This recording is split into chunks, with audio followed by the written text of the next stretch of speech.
Hey guys, we're here with the first edition of SynthCast. I'm Chris, and this is Cody. Today we're going to talk about some recent current events with synthesizers, mainly 909 Day. Yeah, 909 Day, yesterday. Streamed all day. Accordions. Accordions, yep. Accordions and keyboards. Yeah. And some new amps. But most importantly, we've got new drum machines. We've got new 303s, 909s, and whatnot. But first, before we talk about that, we're going to hit on some other current events for other companies. Mainly like the DM12, the DeepMind 12. DeepMind 12, Behringer. So it's no longer pressing the internet. It's off the front page of all of the news sites. Yeah, for a while it was just choking out all news of all synthesizers. For about 2 weeks. Yeah, because they just kept releasing one teaser after another, which was, as far as teasers go, they did a good job. Usually that kind of stuff just irritates the shit out of me. But this time it just kept me intrigued. What do you think about the final overview, the what they've given us? Well, for $1,000, a 12-voice analog polysynth is reasonable. It's got a full-fledged full oscillator, and then it's got this sort of complementary second oscillator. And by itself, the second oscillator is not super interesting, but it's being modeled on a Juno. So basically, they took the concept of a Juno, which is a one-oscillator synthesizer with a sub-oscillator. Right. And they took that sub-oscillator and modified it and juiced it up a little bit, right? Right. Yeah. So what else do we have? We've got the Parva. Yeah, the Future Sonus Parva.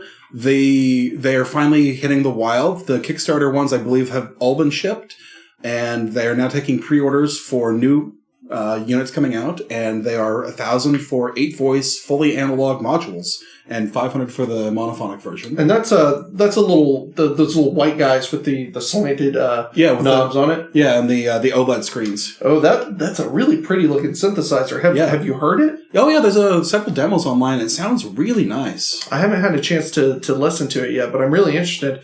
I mean, an 8-voice. It's a 3-oscillator synth, right? 3-oscillator synth. 3 oscillators, 8 voices, and that third oscillator in a synthesizer. Yeah, that's kind of a big deal. I mean, I know the difference between most of my 2-oscillator synthesizers and my Voyager with its 3 oscillators. That third oscillator makes a big difference. Yeah, and then there's the Pro 2 with 4 oscillators, but that gets crowded at that point. Yeah. So, what else we have? We got Native Instruments Complete. Oh, yeah. Complete 11 released a couple of days ago for $1,200. Or $400 for an upgrade if you're on the ultimate one. But they added Reactor 6, which has blocks, and they've got a couple of new reactor synths in there. And I don't know what else. Some more samples, probably. $1,200. That's a lot of money for software. It is a lot of money for software. It is pretty fantastic, but I don't know. I own 9, and I love it, but I don't think I'm going to upgrade. Well, something that doesn't cost a lot of money is the Novation Circuit. Yeah. And they just had a new update for the circuit that came out. And what they've done in the update is they allowed you to... the circuit has 4 sample tracks. And before each sample track, you would assign it a sample, and you could play that sample, sequence it, and whatnot. But the new update lets you play all the samples that are loaded into the device. You can play them all from that one sample track, sequence all those separate hits in. And so those 4 sample tracks have now been expanded into a much more powerful system. And what's that little device go for these days? I think it's $400. No, it's nowhere near the 400. I think it's closer to 300. 300? I could check, but it's in that general range. It's cheaper than the new Electribes. Yeah, I got mine for $280, I think, when Novation came to Switched On and did a demo, and that was a special in-store price for the demo. It's $300. But I think it can't be any more than $320 or so. Yeah, it's very cheap. It's well worth it, I think. I think it's actually a bit better of a little groove box than the Korg Electribe. The Electribe has its place. The new one is an interesting take on their old versions. They stripped out some of the complexity, but made it a lot more user-friendly and a lot more sort of playability to it. Yeah. So, and then after that, speaking of Korg. Oh, we've got the Volca Kick that's coming up. The pretty much just only used for kicks and sub bass, based on an MS-20 filter that is self-resonating. I'm $160. I kind of might impulse buy one. So you're really interested in this? Yeah, I love drum synthesis. And it's basically a kick drum synthesizer and like bass? Yeah. Does bass too? Well, it does kick and it does the kick as a sub bass. Mm-hmm. It's not like two separate things in there. It's sort of like the Joe Mox M-Bass and stuff like that, where it's just a drum, like a kick drum synthesizer. It's solely a kick drum synthesizer. Okay, I could see that. I can see that having some value. And they upgraded the sequencer in it a whole lot, and it looks like they took a lot from the Teenage Engineering's little calculator synthesizers. The PO series? The PO series. So, where they've got all of the different interesting ways of manipulating the sequence as it's going along. The new Volca Kick has a lot of those sort of performance options in the sequencer. Well, that's cool. I'll have to check that out whenever it's in a store near me. Yeah. And then, of course, Korg also announced their CARP module. The Odyssey module. Yeah. Which is $200 off the street price. So that the regular keyboard's $800 retail, and the module's $600. Yeah.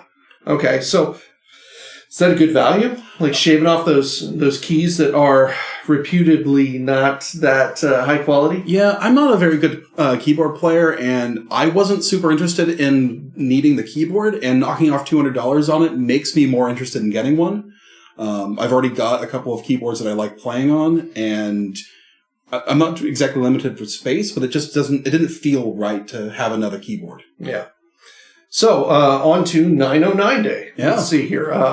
909, they released the boutique 909 thing. What's that called? The TR09. TR09. So it's the 909 section from the TR8 into its own boutique self-contained unit. It's got all of the controls from the TR8. Some of them are hidden underneath menus, but it's got all of the TR909 controls from the TR8, which is great. It's got all of the gain controls and the tune, so you can retune the REM and all sorts of stuff like that. What's the price on that? $400. $400? Yeah, and it comes with the new DK01, which is the case for the boutiques that doesn't have the keyboard. So it's got this slanted case thing. So it comes with that. And that's $50. It comes with a white one that matches the color or cream. Beige. That computer beige. Yeah. Yeah. So that's a 909 emulation. Right. They already had that in the Era drum machine, the TR8. Yeah. TR8. Yeah. So what are the main differences between the Era drum machine and this boutique? So the TR09 has the exact same interface as the TR909, other than the upgrade that you can now change patterns and edit the recording while it's playing, which you could only do on the TR606 before. So everything that you could do on the TR909 is on the new unit. They included a compressor and some of the additional controls from the TR8. So like the tuning and the gain for each channel and the decay. So there, you can like change the decay on the ride cymbal and stuff like that now. Well, that seems like a good price point for such a complete unit. Yeah. The size might be a little bit of a concern though. Those knobs look really small. Yeah. All the demos I've seen, when people are turning the knobs, they're not turning them like you turn a knob. They're doing the little tweak, and it takes about 3 tweaks to get it from min to max. And the space between them, height-wise, between like the first row and the second row, is enough to get your fingers in there, so it doesn't look like you're going to knock the knob below it, but the ones to the left and the right are very close. Yeah. Well, that's not too far off from the like original the original 303. Those knobs were really close. Oh, yeah. And they have announced a boutique version of the 303 as well. What's that one called? The TB03. TB03. As opposed to the IRA TB3.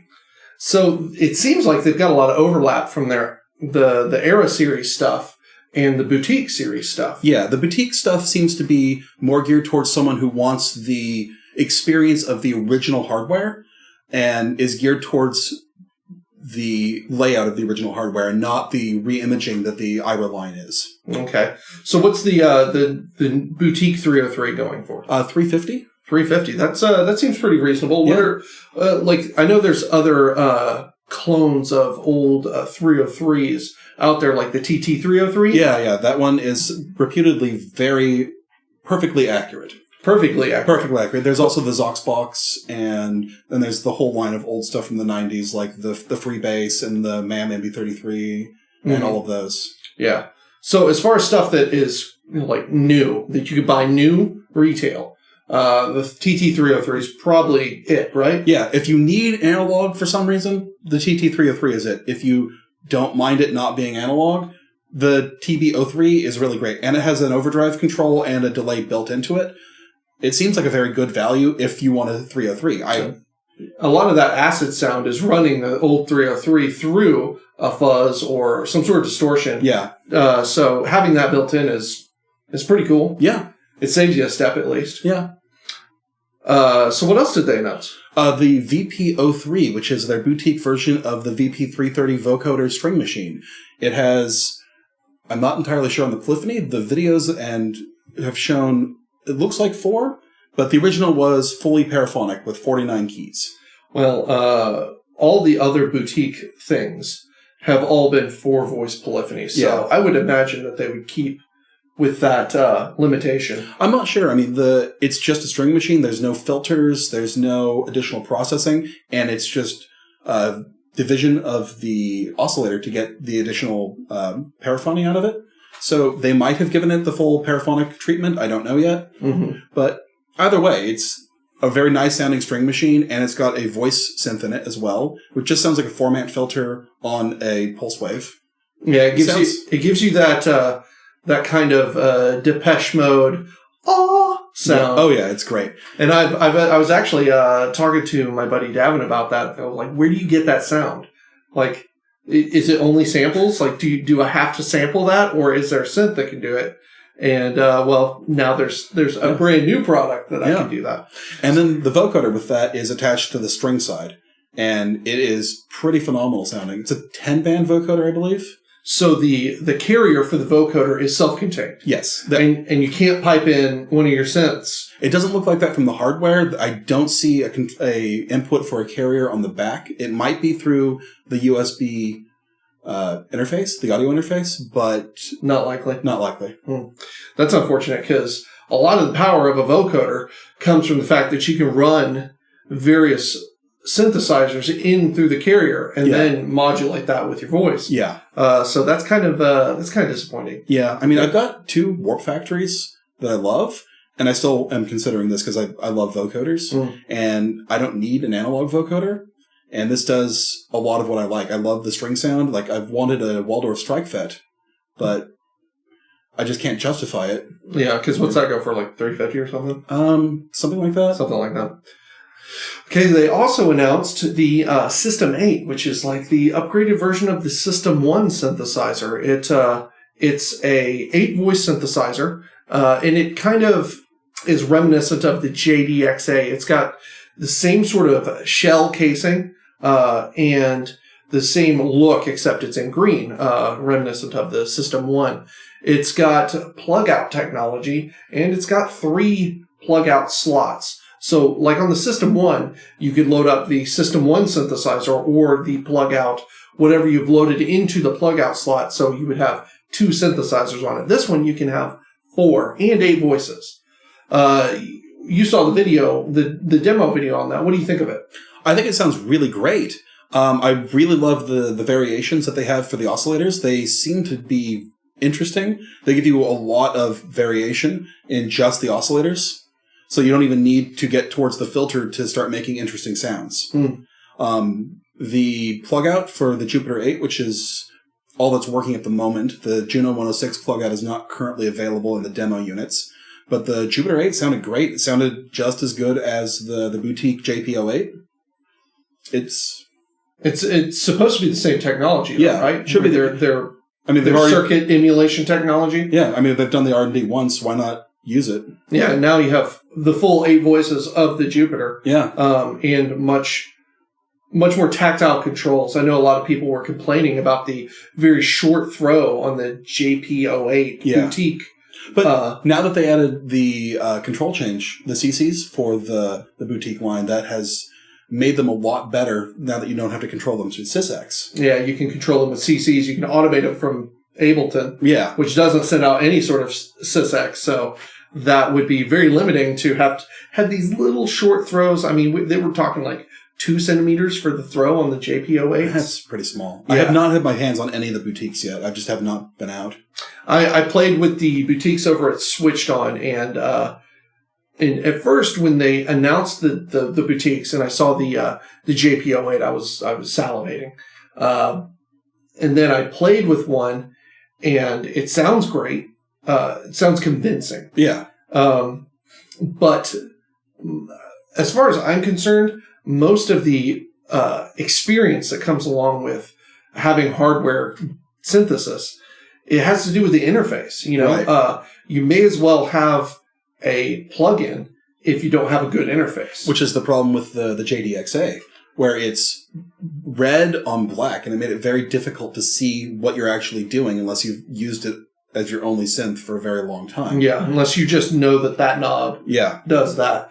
Because it's the red text on the black background. There's no contrast there. Right. And if you're not in a extremely well-lit environment and you have good eyes, which I don't, you aren't going to be able to make out that text and just go, wait, where's my modulation? Well, where's that knob that I'm looking for? It's right there. Which you can do on most synthesizers because they have a very clear interface.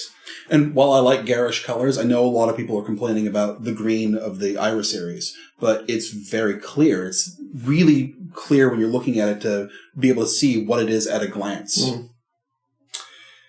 So that pretty much wraps up system or the 909 day. Yeah. Unless we're going to talk about like the accordions and the new Boss amps. Yeah. Oh yeah. Oh, you're excited about those, aren't you? Oh yeah. I can tell. Oh, there's also the new Korg in-ear metronomes we could talk about.